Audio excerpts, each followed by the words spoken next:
guys, it's Tom. Welcome back, and if you're new, welcome. Thanks so much for stopping by. I really appreciate you. So, today we're going to talk about a couple of books that I've read over the past 2 weeks at this point, because I didn't do a weekly check-in last week. It's okay. We'll survive. So this is just some of them, and the rest I'm going to tack on to next week's, because it was a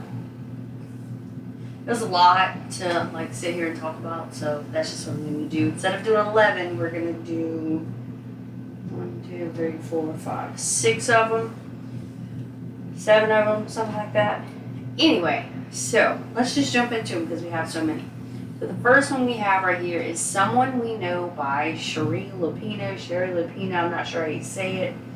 And this one is about a nice suburban neighborhood in New York. And there is a teenage boy who is breaking into homes, and his mother finds out about it and writes a letter to the neighborhood, or to the houses that he confessed to breaking in. And was like, sorry, my son went in your house. He didn't steal anything. He was snooping and he was on your computer, blah, blah, blah. So, of course, the people who received the letters from her were kind of making a little sting of it or whatever. But then, a little bit later, we find out that someone down the street is murdered. And yeah, now the whole neighborhood is in an uproar. The police are in and out, interviewing everybody, and it's not just mom and dad that are playing games. Everybody has secrets to hide. Everybody has a reason not to be questioned by the police. And whenever you find out what actually happened, so that one was pretty interesting, the way it kind of took you from here all the way through the situation and the secrets and the lies that got revealed with everything as they interviewed people. Amazing. So, that was that book. The next one was The Inmate by Frida McFadden. This one I like too. Because a while back I had done another Frida book and I really enjoyed it. So I was like, I need to go through all of Frida's books. So that's what I think I'm going to do here and there. Alright, so this one right here is about Brooke Sullivan. She's a single mom who needs a job. And she moves back to her hometown because unfortunately her parents are gone. And she is a nurse practitioner, I believe, and so she puts in applications, and the only job that she's able to get is at the prison. It's high security, max security, all men's prison. There's 3 rules at this prison. Treat all prisoners with respect. Never reveal any personal information to said prisoners. And the third one, never ever become too friendly with the prisoners or the inmates. Unfortunately, Brooke has already broken one of those rules, but maybe not anybody figured it out. So Brooke, her ex-boyfriend, her high school sweetheart, the quarterback of the football team, Shane Nelson, is in this prison. Now, the really messed up thing is that Shane is in prison because of Brooke. Brooke's testimony at the trial locked him away. He was put in for murder because there was this situation where, teenagers are hanging out, whatnot. Stuff starts to happen, and Brooke is lucky to be alive. But then we have a few characters they talk about throughout the book. And then we have her friend, Tim. Tim is her best friend. He was there for everything. He's there for her. And, we get to see their relationship, as they were teenagers or whatever. And then we find out she also, she moves, like I said, she's a single mom, so she moves She has a son. His name is Josh. So we get to see a child having to move to this new place, no friends, etc. But the things that go down in this book, holy crap-a-moly. Because again, you're not supposed to, as the rules say, you can't really get to know the prisoners or you're not supposed to do any of that. So, but if she's in the medical wing, obviously she has to work on the patients, whatever they may be. So, of course, we get to meet Shane in all his glory. But when you see what happens and then the result of what happens, if I was that girl, I would have climbed under a rock. But that's just me. Anyway, the next one we have is The Couple at Number 9 by Claire Douglas. I thoroughly enjoyed this one. So, I don't have all of the details, like cities and stuff. But anyway, this one is about Saffron and Tom. Saffron and Tom are boyfriend, girlfriend. They are pregnant and they move into, I think it's 9 Skellington Way or something. It is like a little cottage that was basically given to them.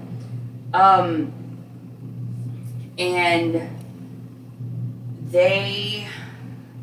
it was originally her grandmother's, but it went to her mother, and then now her mother is giving it to her because she doesn't want the cottage.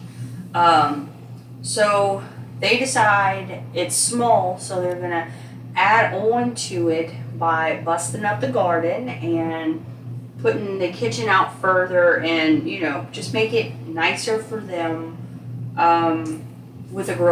want to grow a family, So at the time, they call the builders over and they're digging up, and they come across, you guessed it, some bones. Now the build is stopped because now we have a dead body in the ground at this cottage.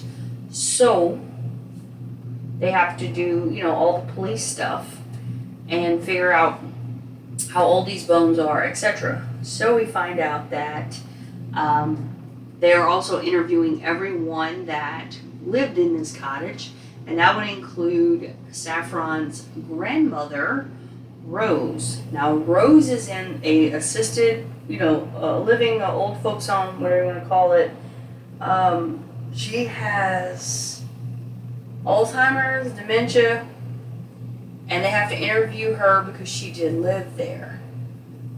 And we get to, we're in the current, we're in the present, and we're watching what's going on with the police and Saffron and Tom and her mom and all that stuff. But then we get some flashbacks of her grandma, like when she first got there, the reason she came there, their life in this little cottage, and then life after she had moved out of said cottage. So it was a lot of awesome kind of family moments that we kind of got to experience, but also it is a thriller, so we did have all that thriller stuff dealing with the whodunit side of it, and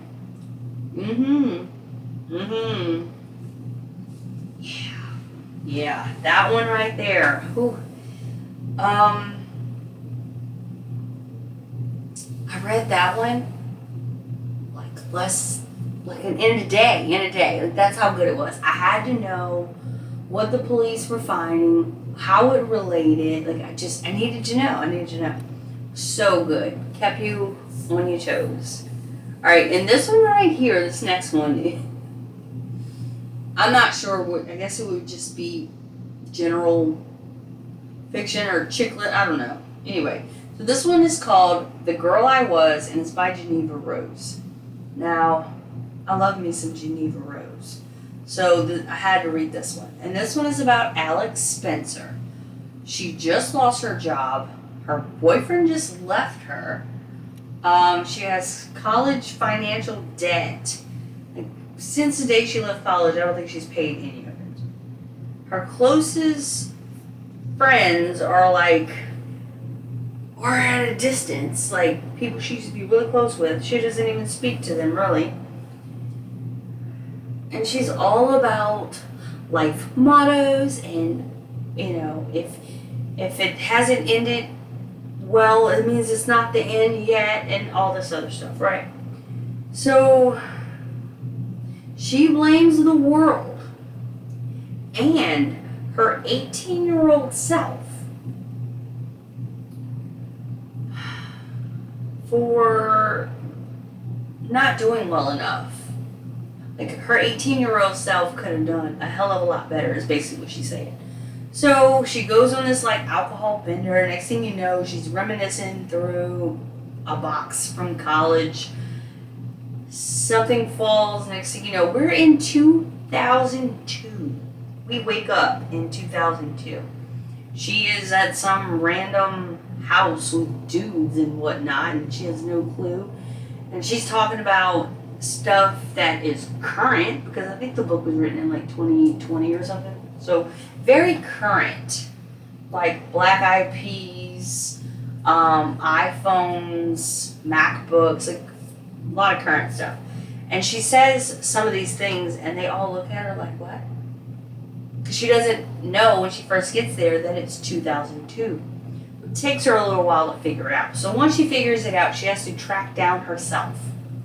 So she finds her 18-year-old self, who should be in her college class, in her bedroom. So, of course, we go through that initial shock of, oh my God, no, that's not me, blah, blah, blah.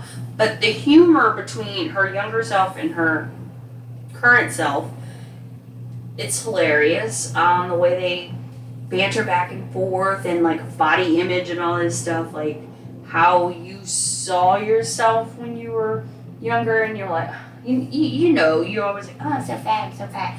But then you're like, when you're really fat and you see those pictures from yourself back then where you called yourself fat, it's like, no, I wasn't. I was not. I've had that moment so many times, it's ridiculous.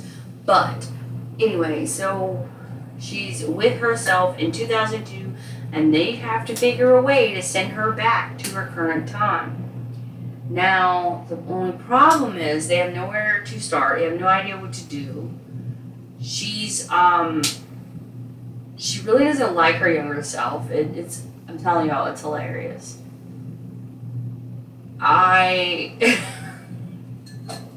love this book. It was so funny, and it makes you think, like, what if you would ever get sent back? Like, what would you tell your younger self? Like, it's crazy to even think that. But yeah, so it's kind of like a humorous, freaky, well, not even Freaky Friday, because it's like, you just get sent back in time, but it's so worth it. Alright, so the last one is Lock the Doors by Vincent Ralph. This one was a YA thriller. This is the second YA thriller that I've read by this person, Vincent, and I enjoy his writing style. I enjoy the way he tells the story. So this one right here is about Tom. Their family moved into like their dream home, but things seem off. Like on his bedroom door, he swears that like there's a spot where there could have been like a lock from the outside, and he actually solves that mystery by ordering it said lock and puts it on to make sure that, hey, I'm not crazy, it's really there. So then he finds out that the previous owner of this house has moved right across the street. They have a daughter named Amy, who they go to the same school now, and he likes her, and it seems like she likes him, but he can't get over the fact that they used to live in this house, and there is where on his door and his stepsister's door, it looks like you can put a lock mechanism. So he's really digging into this, and it surfaces up a lot of stuff for Amy, and then we kind of get to see like the pass through Amy and her family situation, And y'all, what really happened? Holy crap. Yeah. So it's a very sinister situation. And you will not believe who was behind it once it comes to light and things take off. It's like, okay, I didn't see that. I didn't see it at all. But so good. This one, I think I like this one more than his last one that I read. But the last one, which was 14 Ways to Die, that was a really good one too. So if you want a good YA thriller that's not too heavy, not too long, because it looks kind of long, but it's not. Like, it's less than 400 pages, but like, I found that the story just flew by because once you really got into it, you wanted to know what was going to be happening next. So yeah, those are the books that I read. Some of them from last week, and then I'll be back on Sunday with hopefully everything that I got to from there to then, till now, we shall see. Hope you guys enjoyed, and I will see you all next time. Bye, guys.